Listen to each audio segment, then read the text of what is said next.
triune God enthroned on high.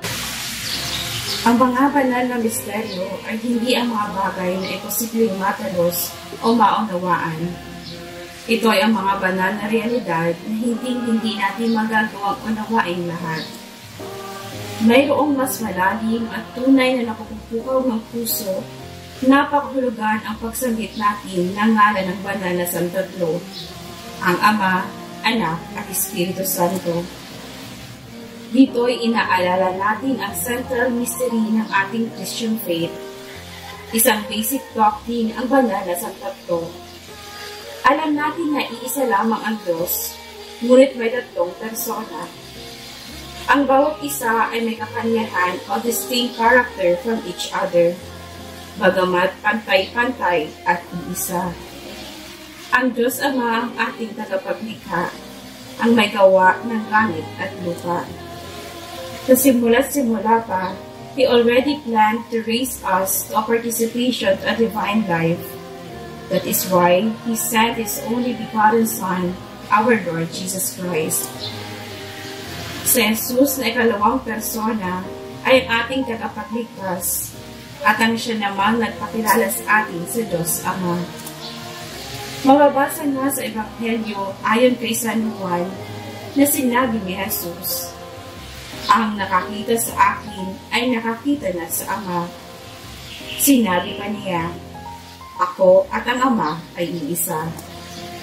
At ang ikatlong persona ay ang Espiritu Santo na ipinadala sa atin upang manahan at magpapanal sa atin. The one living God is a mystery of personal loving communion.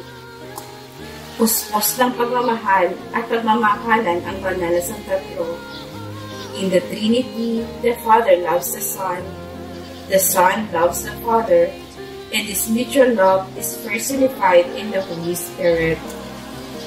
Ito ang pagmamahal na marapat din lamang na makita at mabanaag sa ating mga pamilya, ang domestic church, at gayon din naman sa ating buong komunidad.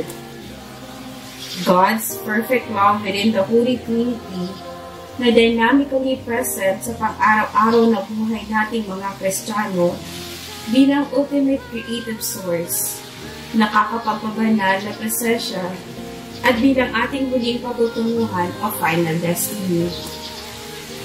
Tunay na misteryoso at walang hugusang makatatalok sa banal na Santatlo. Ngunit para sa ating mga mananampalataya, sapat nang makilala natin ang Diyos na pag-ibig at huwaran ng pag-ibig. Ang pagmamahala ng Diyos Ama at ang Diyos Anak na nagbunga ng Espiritu Santo ay maging huwaran nawa ng bawat pamilyang Pilipino.